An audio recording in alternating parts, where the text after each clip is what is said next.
this panel is the future of senior care, emerging models, partnerships, and funding pathways.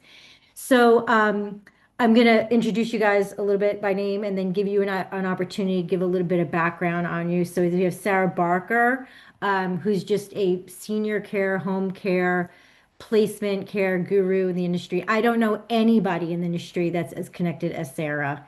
Karen Leventhal, who I just got introduced through from Sarah, who does more aging in place.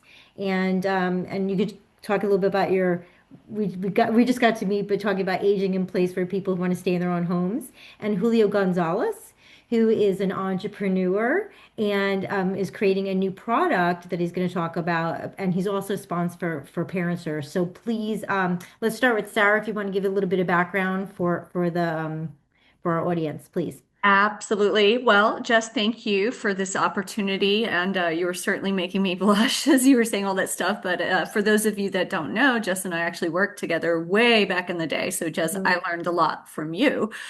My name is Sarah Barker. I am the founder of Senior Care Sales Solutions. And what we are is a training, education, all things marketing, business development, sales organization to help senior care professionals, whether it's the owner or they've hired a business developer to gain more clients, right? So grow revenue for them. But of course, a huge part of that is not just being able to provide the care. We all know that the seniors want the care, but the missing link for so long has been what are we going to do as the senior care professionals to help them figure out how they're going to finance that care in a responsible way? Oh, yeah. Thank you, Sarah. Okay, Karen, can you give us a little background, please? Absolutely. Well, hi, Mhm. everybody. My name is Karen Leventhal. I am the founder and owner of Seniors Choice. I am a home safety specialist and home modification specialist and a general contractor. I've been in business for about 18 years now. And what I do is I go into people's homes, give an assessment, whether it's in person or virtual, and measure things, take pictures, and come up with a whole safety plan to keep those people wanting who want to stay in their home, keep them safe in their home. But I have to tell you, like Jess, I'm from New York and I'm very straightforward and honest. And if it's not a good, safe plan, I'm going to tell you it's not a good, safe plan.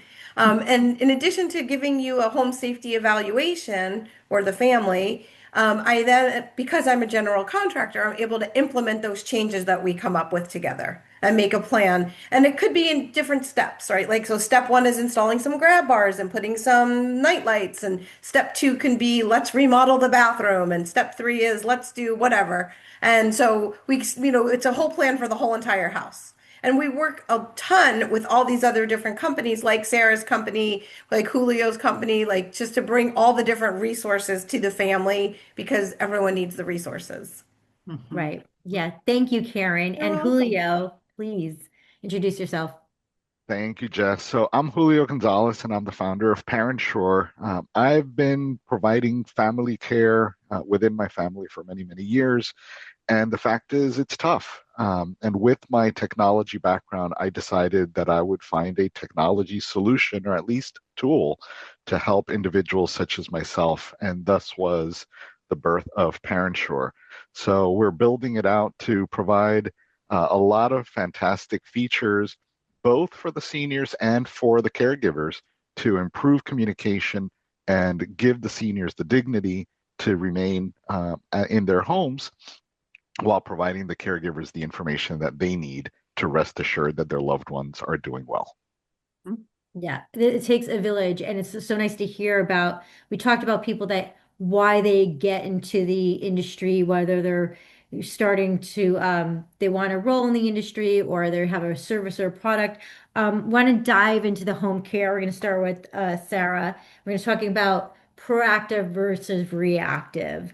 And what I love about Sarah is that she's just because she is so interconnected with so many companies, she really has an idea of what's going on from a trend level because we started back like 20 years ago. So we've seen a lot of different things that are happening. So it's nice to have her keep her fingers on the pulse, but she's such a good perspective of, and so I want to talk about care costs, timelines, and preparedness because what the aging population we have now and the adult population, or the adult children, should I say, it's just different. We're 20 years difference. So I want to really talk to you about the changes that you're seeing across the timelines of people actually incorporating care. What's the difference between the care costs and Mhm. also and how prepared are people? Well, the first change that we're seeing is simply in the sheer numbers, Mm, right? The baby boomers, the number of people that are needing to access care, right? Because they have gotten to that point in life. Now, at the same time, of course, what we're seeing is the cost of care has continued to increase, especially once COVID happened. And I am here to tell you that the cost of care is not going to ever come down. It is only going to keep increasing, which means the percentage of the population that is able to find magical money and just easily be able to pay for the care that they so desperately want and need is essentially shrinking. And so I really behoove families to take the time to start becoming educated on the various care resources that exist. So, non-medical home care, or you have the senior living community option, whether it's independent living, start there, assisted living, memory care, the huge, large CCRCs that encompass all of those. Then you have boarding cares. Tennessee calls them homes for the aged, but it's a residential home that's been converted to a care home. So that's just one step, though, is for the families, the seniors themselves, to become more open to facing the reality. All of us are going to be there one mm, day, getting educated on the options, because then, right, if you don't know what your preference is going to be, it's really hard to do the financial planning aspect around that. And so start having the conversation soon about what is the true cost of aging. And a lot of people in the home care industry will say the true cost of aging in place. Yes, that's one option, right? But depending on what you're wanting, or proactive care planning versus reactive decision making, uh, the vast majority of the time, by the time a non-medical home care company is connected with the family, or by the time a senior living advisor, a placement professional, is connected with the family, they are making decisions under an immense amount of stress, under mm, duress, reactive decision making. So there is the opportunity to get educated on options, understand the actual true cost of what those options are, and then back into it, right? Because as we said, the big part of this is how are you going to pay for it? And then that means you need to start having question or meetings with your financial planner about managing the investments, your assets to be able to have that money to pay for the care. So those are the two biggest things, I believe, is the increased need combined with the lack of the ability to be able to pay for that need. We also need to start seeing. So we've always talked for years in the industry about the importance of collaboration. It's been through the lens of, yes, we want to collaborate with other players on the continuum of care, other, right, resources for the sole purpose of gaining business. mm, That's one part of it. But if we are really going to properly serve the senior demographic and their family members, the family caregivers, we as an industry have to start collaborating and not operating in silos much better so we can create these robust care plans that have phases. And that's a lot to do with cost. So, for example, here's the cost. Yes, you can stay in home. You do have enough money to pay for 12 hours of care. Okay. But when is the trigger point going to come based on the true financial picture that when your needs are requiring this amount of hours of care in the home? It's an easy, simple formula, like on a base level. To age in place in your home and have safety and quality of life is a matter of just matching up the right amount of hours. There's other stuff, right? Are they the right caregivers, the right skills, all that? But basic formula, number of hours. mm, So where in that journey of aging in your residential home does it become not financially sustainable, right? That should be being talked on the front end, because I know, okay, the professional recommendation to have safety, quality of life is this number of hours. Okay, that's the trigger point, because that is not going to be sustainable. So that's where, right, the next connection is your senior living advisor to start looking at the next phase, which is placement into a community. But then you have your senior real estate specialist. Okay, well, maybe they just don't have the money for that option, so we have to sell the home or we have to use an alternative solution of some sort to be able to finance it. So that's an example of being proactive in those conversations and professionals collaborating together for robust care plans for an additional purpose of better serving seniors and their families, not just to get business from each other. Well, straight up, right on, sister. We talked about this a few times today. We started in the earlier with Sherry Babel talking about the silos, and she said another word, but what I think in the beginning, 20 years ago, there was more of a coalition. And it was a smaller group of people because we were kind of growing into the industry. But then there's, your venture capitals, your bigger companies, the conglomerates, all that stuff, and then the ancestral business of people working different places. And that's what kind of broke apart. But I think because of the shrinking pot of money that we've talked about, that people that are very seasoned, very ethical, that have the connections will start creating this coalition again.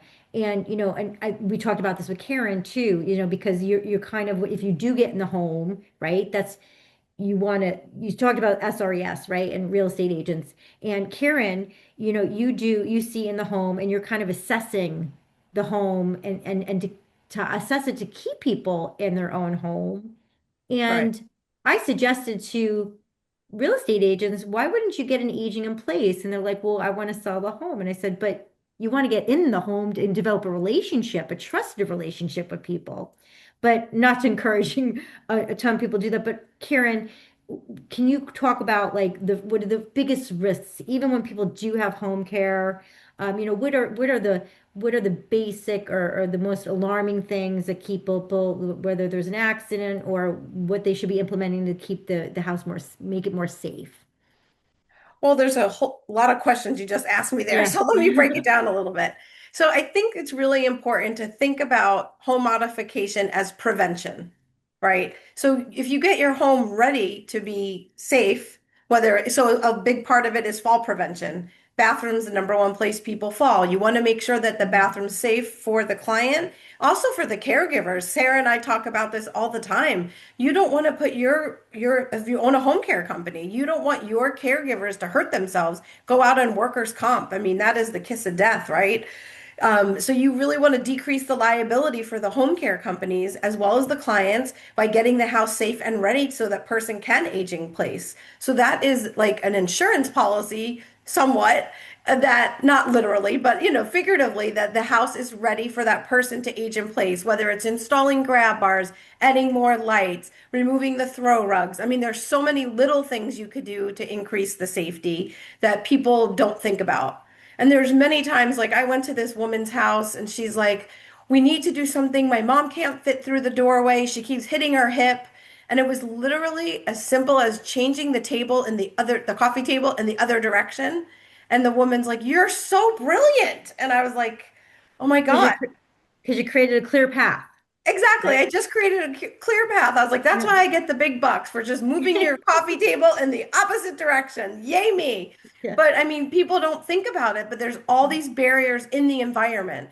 Oh, that cord is always there. I would never trip over that cord. Oh, we know it's dark at night. We don't mind it dark at night. We never shower in the nighttime. Whatever their excuses are. But that's like the front line of keeping people safe, and then and layer it with the home care, layer it with Julio's technology. It is a collaboration of all of our services that really make a difference in people's lives.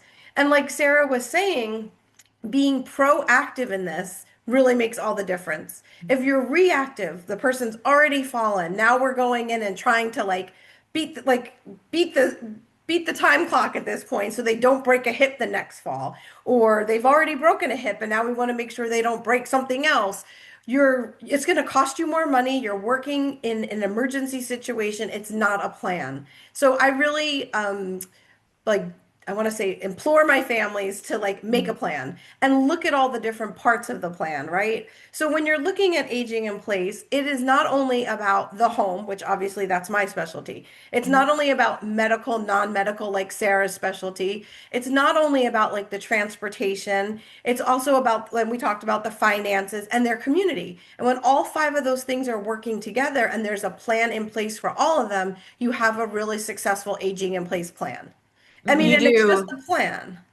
And Karen, you hit the nail on the head.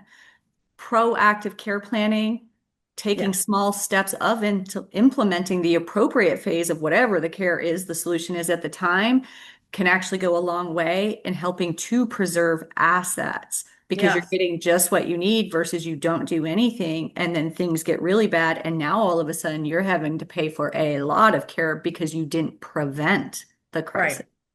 Right. Exactly. And even with the small little things like the basics, putting the light, changing rearranging the But coffee yeah, table, taking care of the rugs, the thresholds, things of that add a nature. grab bar. They're pretty now.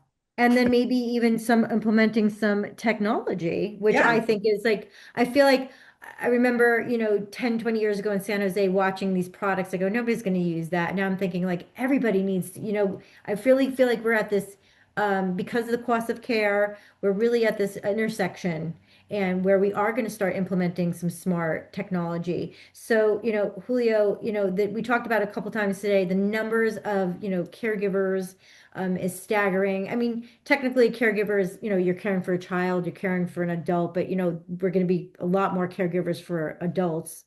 Um, and we hear about caregiver burnout all the time, and people we just talked about in an earlier panel, recognizing when people are getting burnout. So, what does that look like day to day for families, and how you think that implementing technology, can help with or prevent caregiver burnout? And listening to Sarah and Karen, what comes to mind is that a lot of this burnout that we're experiencing, as family caregivers is really as a result of the lack of planning, right? Because we heard it on Brian's segment. We don't want to, we don't think that we're old, right? We don't want to live with a bunch of old people. So I think there's an element there of conversation and education that needs to start much, much sooner. That's something that, I addressed with my mom a long time ago. You need to adapt to how the world is evolving. It's not all about you and your home. Yes, it's great that, you've got your home paid off, but, does it make sense for you to stay in your home? So, I find myself, with this, incredible burden, like so many others, of having to run to mom's house because mom lives alone, right? So having to run to mom's house because mom needs something. So there's a lot of pressure, on the family when you're in a situation, such as we are, where there isn't any kind of assistance in the home. Mom is still, relatively healthy. Mom still drives. Should mom be driving? So there's so many different components.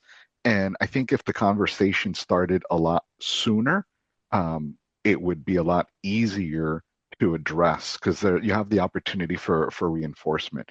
78% of caregivers are reporting burnout. And there's unfortunately a lot of caregivers that are wishing for it all to end and take it, however you want to receive it, because it follows an entire spectrum, right?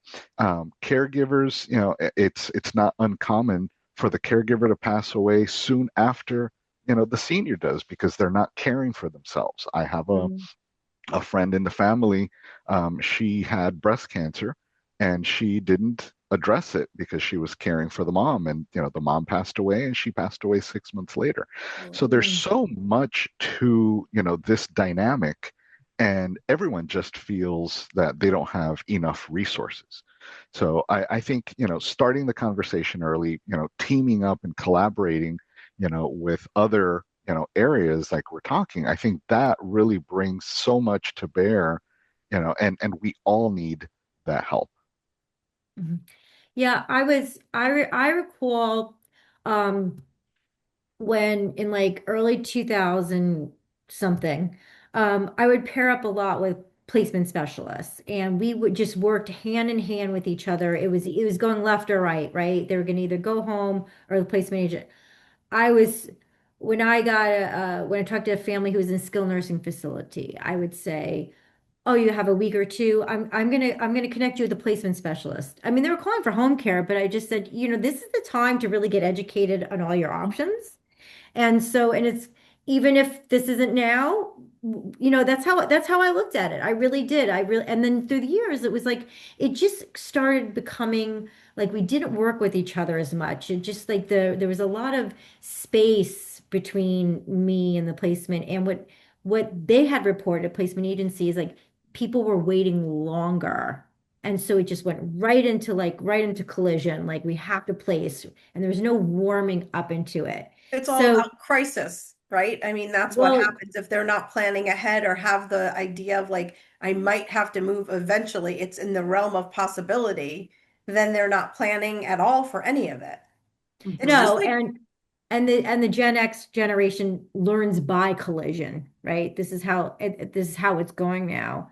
My question was for anybody, but kind of more Sarah, is like these outcomes that we're seeing now versus what were we seeing back then on people waiting too long or too afraid to engage in care, or how is it hitting the family? It's like hospitalization, we have to place hospitalization, 24-hour care. We're not really working up to the Right. small hours, right? I think, there's good and bad with any profession, right?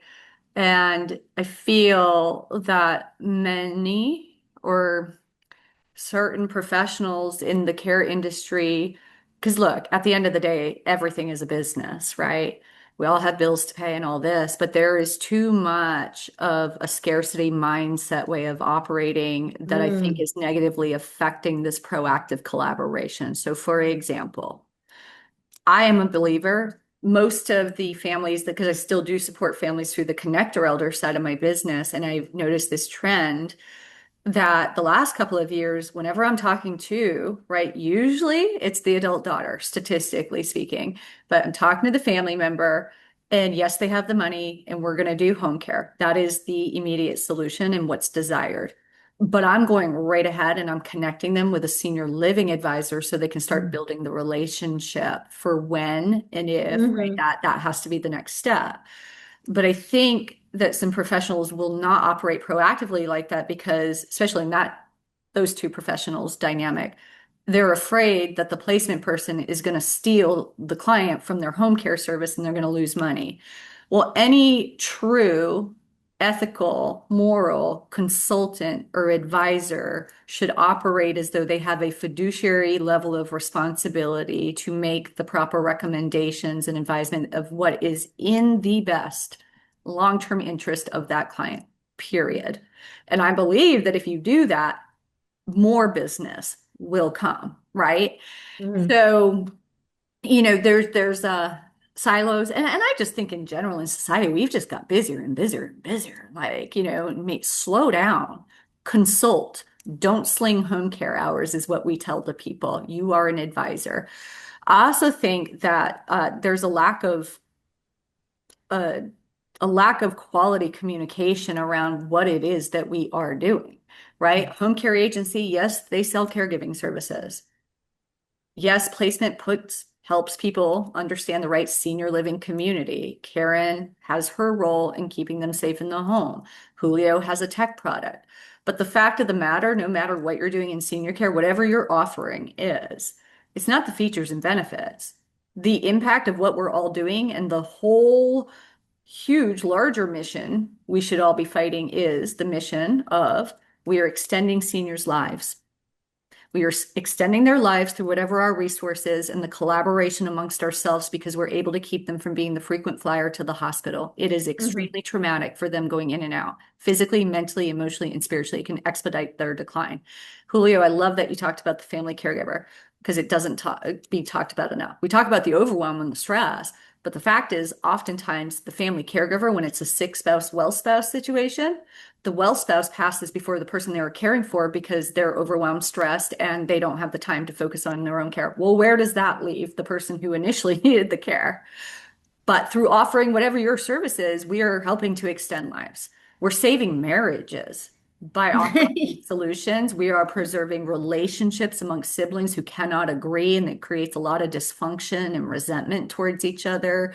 We are opening people's worlds back up. Naturally, due to the aging journey or the progression of their disease, the world starts to close in around them. Okay? But through whatever the offering is, your service, you are a piece of helping to open that world back up. The family caregivers world at the same time starts to close in around them simply due to the job that they're having to do. So we're opening their world back up as well. And we're alleviating the burden on the healthcare system. But I'll tell you what most people lead with all the time is simply the bullet points from whatever their brochure is about what they do versus talking about the much larger impact of what you're accomplishing through what you do. This is whether there's the care recipient always that benefits, but it is on a much larger scale who is benefiting from whatever your service is. Yeah, I want to talk about that if there's enough time, because I think we have a chock full of stuff to talk about.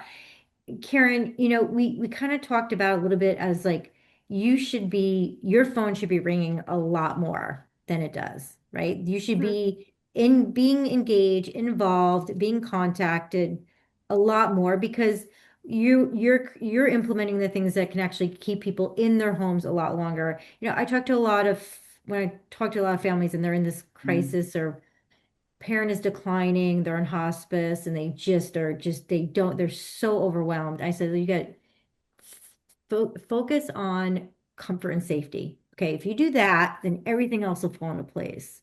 But what we have to start is a safe environment. I mean, we wouldn't let a baby, go around a room and not cover up the sockets and things like that. So you have to be protected. So I just want to know how easy is it to implement somebody like you to get into their home? You can do a lot of things virtually.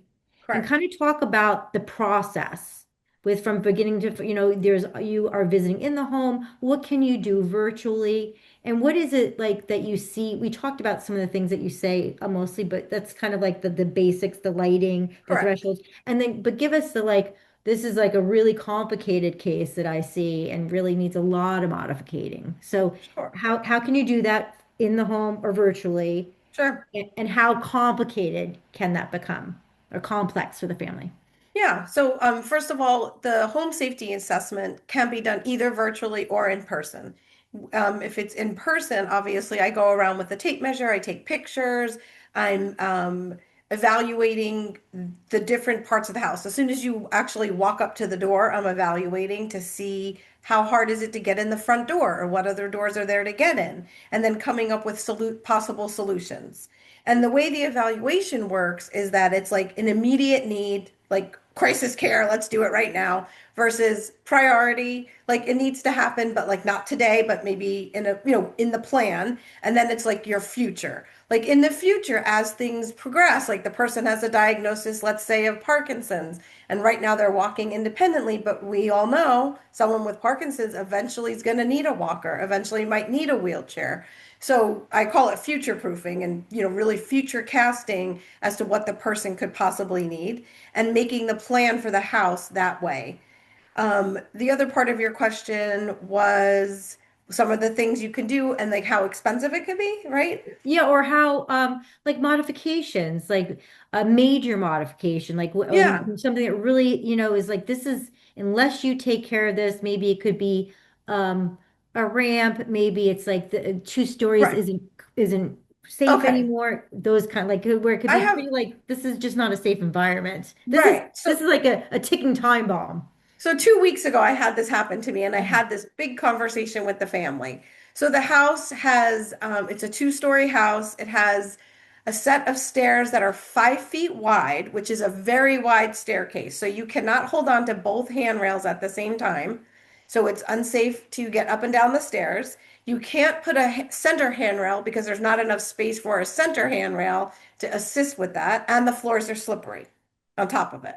So you could put sealant on the floor that's going to give it some more grip that will help with the slipperiness. We could put a stair lift up the stairs that will help, but there's resistance with the family members using the stair lift. There, we could also put an elevator in the corner that's like very low profile elevator, but it's I mean, we're talking expensive, right? And the stair lift would be a custom stair lift, also expensive. We're talking over $20,000 for that. And the elevator's even more than that. In addition, there were steps to go down into the kitchen area, and there was only a bedroom downstairs that was super tiny that a twin bed could fit in, but the couple couldn't really fit in that bedroom.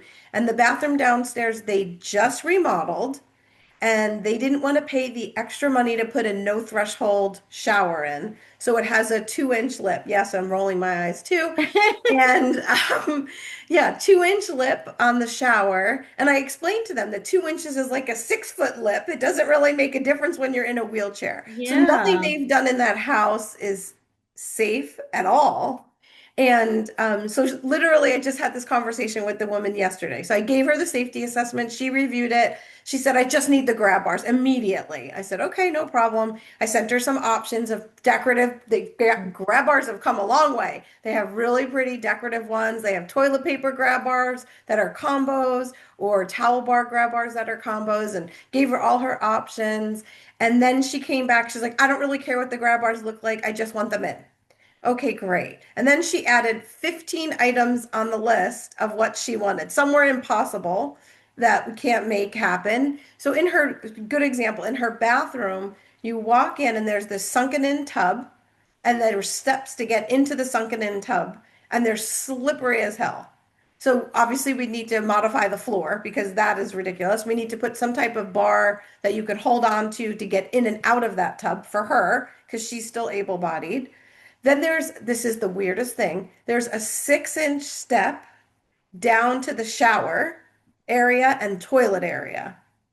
So 6-inch step in ramping world, you need for every inch up, you need a foot out. So you would need a 6-foot ramp to get down into your toilet and shower, which there's clearly not space for that.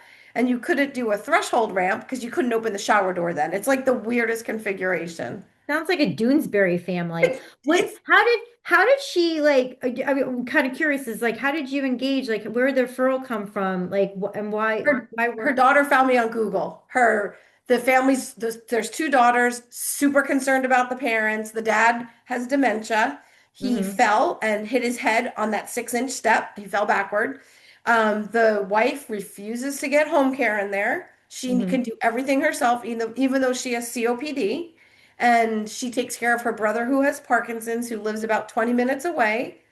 The granddaughter who lives with them is moving out because she's graduating college. So it's just like the perfect storm right now, Yeah, yeah, sounds basically. like, So um, I'm almost done. yeah, So you know, I went through the whole house, gave him yeah. all these ideas, and I said to her at the end of this whole thing, though, I said, look, you can spend $100,000 on this house. We can elevate your bathroom that it's over the 6 inches, reroute your plumbing for your shower and your toilet. We could put in a stair lift. We could do it. But honestly, it is not worth the money. Your $100,000 can go move you somewhere else, move you into a community where you have the support, move you into a 1-story house, like move you in somewhere that's better. And she's like, we're not ready. And I said, I didn't even address the dementia of Mhm. like changing like the locks and putting them higher up. Or, we have to talk about doing something with the stairs so he doesn't go up and down the stairs all day long like he's doing, which is a huge safety hazard. So we didn't even address that. This was just the bare bones of the house itself. And I said, you really just need to move. And I mean, honestly, She's I could sell attached to the myself house. out of a job real Is quick. I is mean, it, well, we're being honest, right? We're telling right. people. So this is a good segue to Julio because there's all these dynamics. You have 2 daughters that aren't, that are concerned. Is the brother living with them with the Parkinson's or no? No, no, he lives away, but the Okay, wife goes back so and forth. Julio, great segue to explain parenture, right? And how you could implement where this could be maybe a solution, another solution if she's not going to move, Right. and talk about parenture. So if you can give us a little bit, talk about parenture and how that could be implemented for this family, maybe. Sure. So Sarah mentioned a while ago the that the bulk of the caregiving falls on the female child, right? So then there's the rest of the siblings, they're one of the female children if there's multiple, right? So then there's all the other children that are wanting to opine. So the pressure is that much harder, excuse me, on that one female child that's trying to provide care. Now you throw in, a parent that's also a caregiver. You've got dementia in the household. So like Karen was saying, you've got this mess. And Mhm. it's all coming to a head with a granddaughter that's moving away. I'm sure the granddaughter's been getting all kinds of pressure, providing care within the home that isn't even observed by the grandmother. So what Parenture does is it builds that care community around the senior, right? We've heard it many times before. It takes a village. So Parenture, part of what I'm trying to do with it is build that village around the senior to one, give them a little bit more care because friends, other family members, neighbors can be involved, and improve that communication. Because where are these two daughters that this family has? Are they local? Are they not? I'm sure they're calling all the time, mom, what's going on, and worrying because mom is driving to the brother's house. So, extending that care circle to a broader group of individuals that all have, common information, simultaneously can communicate with one another on the same platform, that all ties in that entire care around that senior, and it helps distribute the burden a little bit. I'm not going to say that the rest of the siblings are suddenly going to step up and be providers. I love Karen's laughing back there. Yeah. Dream on, Julio. Right. But at least if they see a little bit more of what's going on, they might stop and think, wow, maybe mom does need a little bit more help, and maybe sis, needs a little bit of a respite. So, Parenture is all of that, extending that information flow, making it transparent. I know a lot of seniors don't want to wear a watch, smartwatch. So we're looking at, all different types of devices, sensors around the home to try to make it as transparent for that senior as possible to, again, get that family-based caregiver as much information as possible. So it really is tying in on, and, you can bring in, those aides and everybody else that comes into the picture to provide the care. So it's that care coordination, of the family, that isn't yet in a senior living type of setting. And it helps set the pace so that when there is a transition into senior care, there's a little bit more, familiarity with what that care continuum could look like. Mhm. I think that I cannot believe how fast this went. I mean, we're just chock full of information. And I really did want to spend a little time talking about these funding pathways, because this is really how Mark Myman and I got together, and what I've been trying to educate with people in the ecosystem. Because and when, Sarah, you said, people are, we all have jobs to do, right? And I look at what when I for home care, and I don't mean to, like, pat myself on the back, but I was pretty good. You were a top producer. Come on, Jess. Go ahead. Tell everybody. Okay, yeah.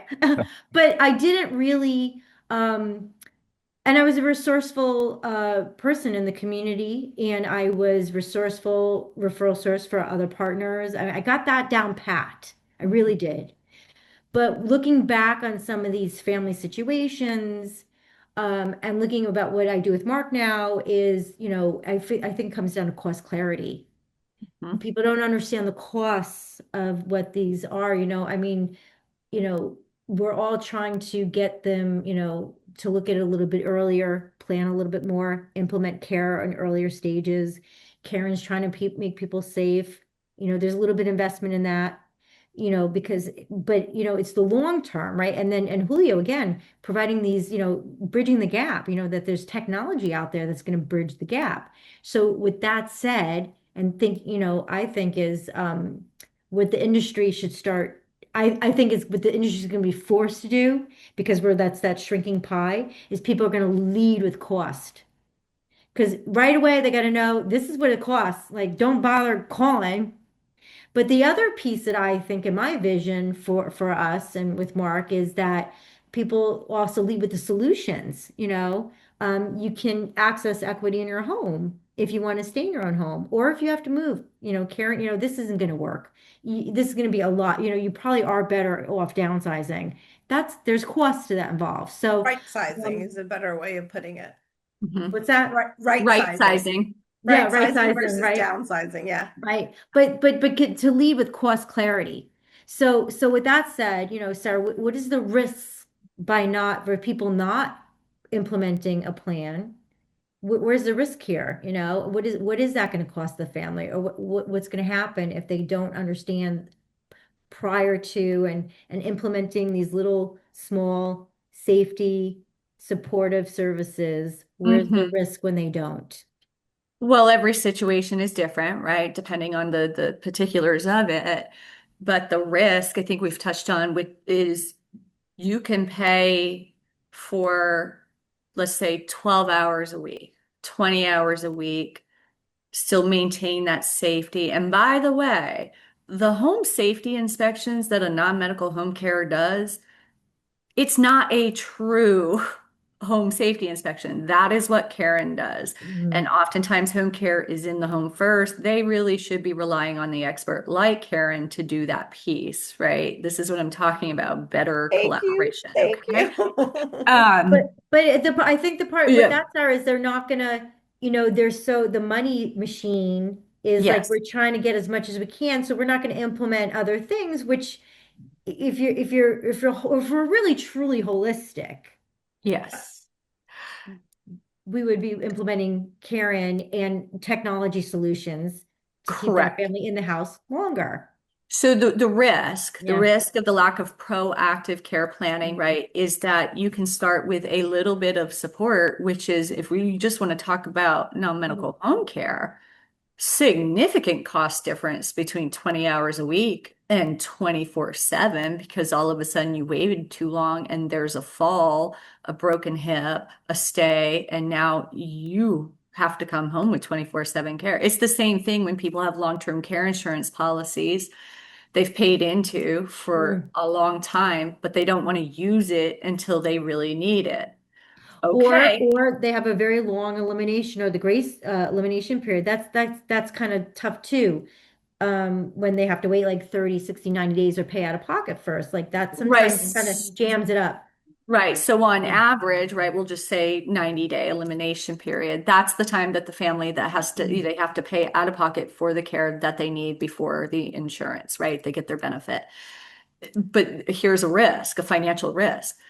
Well, I don't want to really use it until I actually need it. We'll just keep struggling along because we don't want to have to pay privately at all, right? Okay. Well, let me show you the visual of this. You can pay for 12 hours out of pocket for these 90 days, the elimination period, and here's the associated cost. If you wait and something drastic happens, and all of a sudden you need to get through that 90-day elimination period at 24 hours a day, 7 days a week care, here's the cost of that. There is a huge difference between 12 hours a week for 90 days and 24/7 for 90 days before you start to benefit from a policy you've paid into. So that's an example of a risk of not Mm. being proactive. The other thing, the risk is so that's the main thing, right? The financial risk. Also, getting educated, we still have plenty of physicians everywhere across the United States that do not understand that private duty care is not covered by insurance. There is the guide program with Medicare, but it's a respite program, right? It's a Band-Aid fix. So how do we expect for families to really understand that we're not covered by insurance?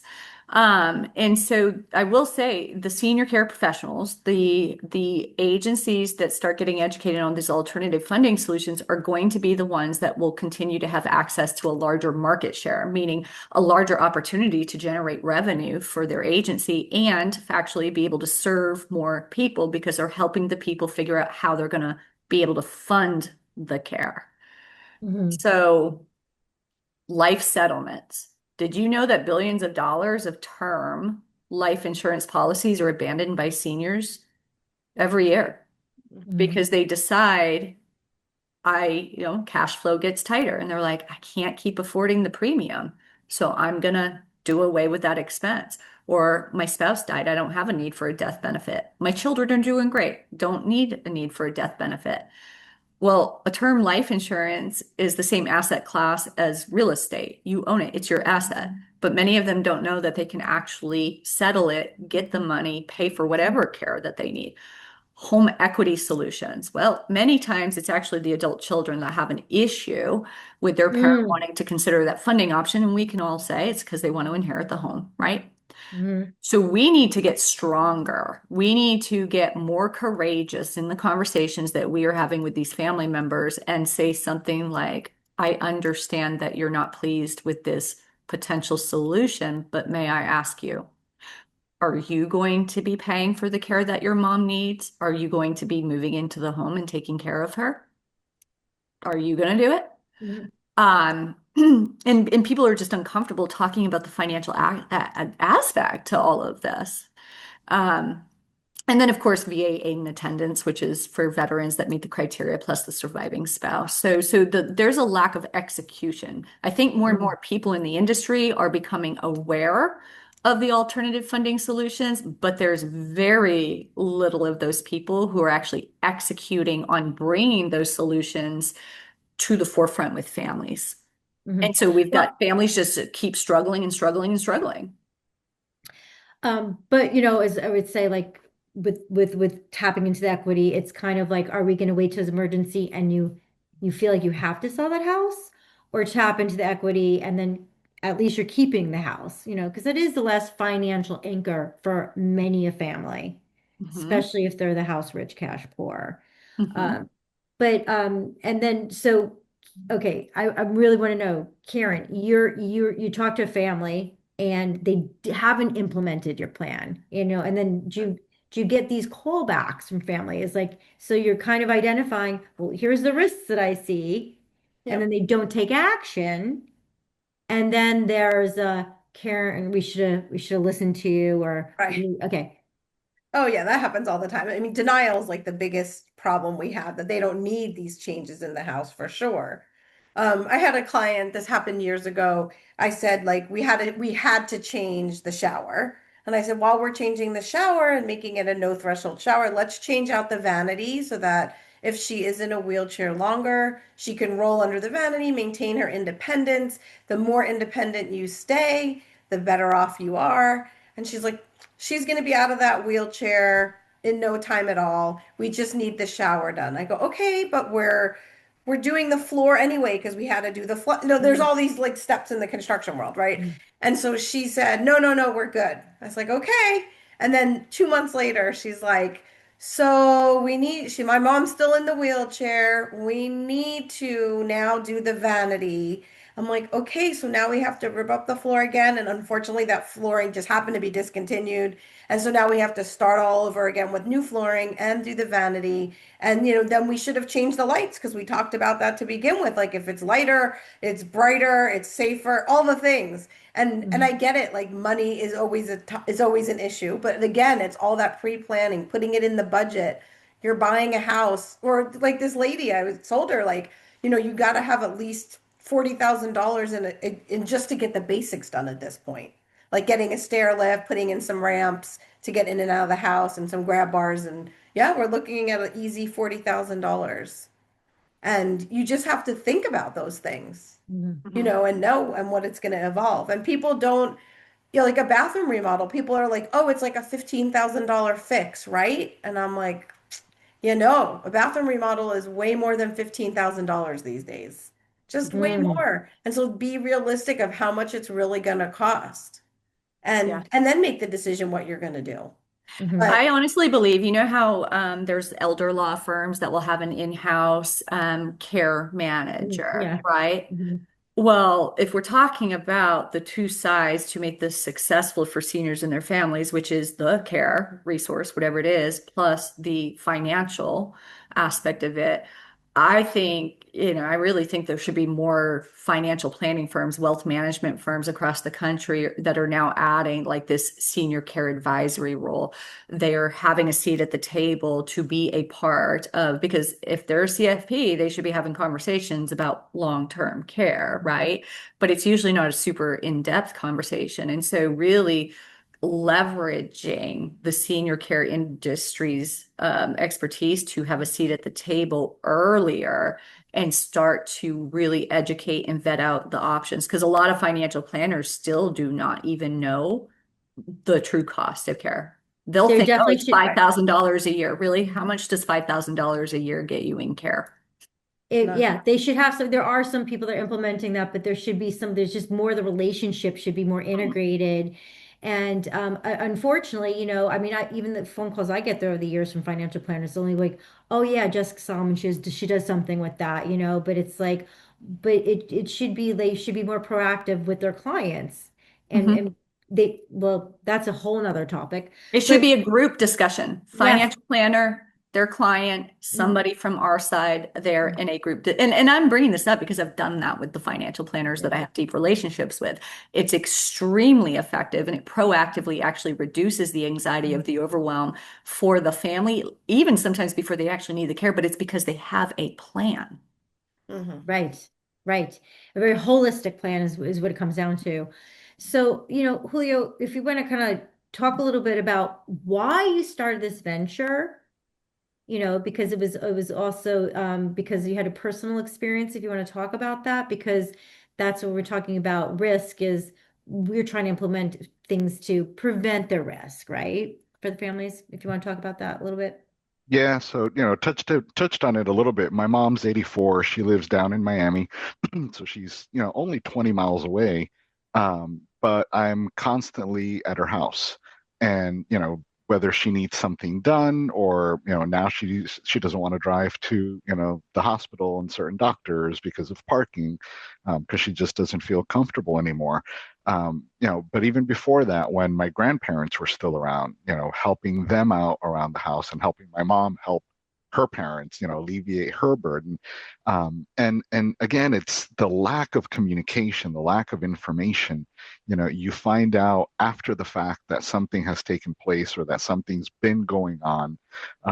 So when you had the opportunity to bring in a professional caregiver or an aide or have that conversation, it's been days or weeks since the event took place, and now they've entered a different phase of that situation. So being able to make those connections earlier, more often, live, if even possible, is really what's been one of the key needs that I've been trying to solve. Fall detection obviously is an integral part of my app. What we're building, haven't found a good wearable that has fall detection yet.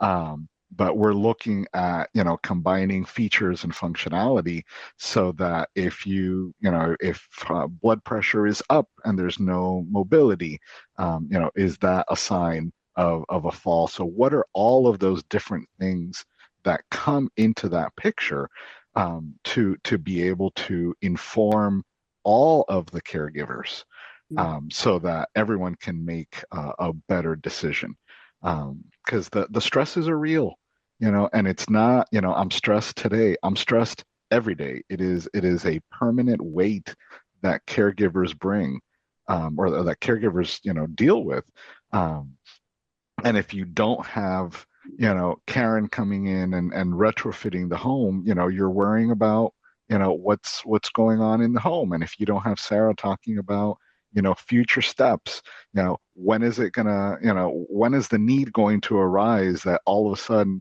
I need to frantically go out and figure out who can help me, relocate mom into a home. So there's so much that goes into, providing care for a loved one. And nobody really gets it, until you're in it. And then, you don't have the resources, you don't have, the time because, you're worrying about your job, you're worrying about your kids. So, ParentSure is obviously not going to fix everything. There's not going to be any one tool, but if it helps, that certainly, achieves the goal that I set forth on. And one of the big things that came up, having conversations with, family caregivers and professional caregivers is, what about the caregiver, right? It's not all about caring for that senior. So we've built in care prompts for the caregiver. When was the last time, you took a break, today? Have you had water today? Have you exercised today? Not so much as reminders, but hey, it's that nudge. So, it's important to care for the caregiver, in as much as we're caring for the senior. Because like we were talking about earlier, if providing that care is going to be my demise, something is wrong with that picture. I'm just going to be blunt here. A big part of this problem is that consumers, right, the seniors and their families themselves, there is this, naive expectation that the healthcare system the doctors in the healthcare system is going to provide all of this education and all of the resources. They are not ever going to step in and start to properly, proactively advise, to the point I have said to a head of case management, professionally, of course, but how many times do you have to see an older adult come through your hospital before you have a conversation, a real one, and connect them to a caregiving agency? Like, how many times does that have to happen? So I guess my point here, how do we take all of the various roles within the senior care industry, come together, right? And start doing this more care coordinated care education and care coordinated approach to helping these families have a plan. And Julio, what you're talking about with your company, one of the biggest things with when there's multiple family members is the disjointed communication. Absolutely. Daughter is providing care locally. She's getting fed up, but guess what? Brother lives in Colorado and he's the one that has the power. He's the one that controls the finances, but he doesn't think it's that bad because when he calls mom, mom says she's fine. And so guess what? We've got a delay going on. So if there's some sort of app or something where they can all be in there communicating, but I would also say in that, the financial planner can be a part of this communication. If there is a home care company, they're part of it. It is open, transparent, clear, cohesive communication. That's the problem. Families are not on the same page. That's true. It's huge. I think that wraps up our session. That was jam-packed. That was like the easiest one for me. And I really thank all of you. And thank you, Julio, for sponsoring. Sarah, thank you for connecting us with Karen and you being present. I have so many ideas for all of you, so we'll continue, but we have a couple of seconds here and then we're going to wrap up with the final remarks from our summit. So thank you very, very much. And we appreciate you participating. And we will be connecting people from the audience with you if they are interested in having a connection or introduction to you guys. Thank you so much. I really appreciate it.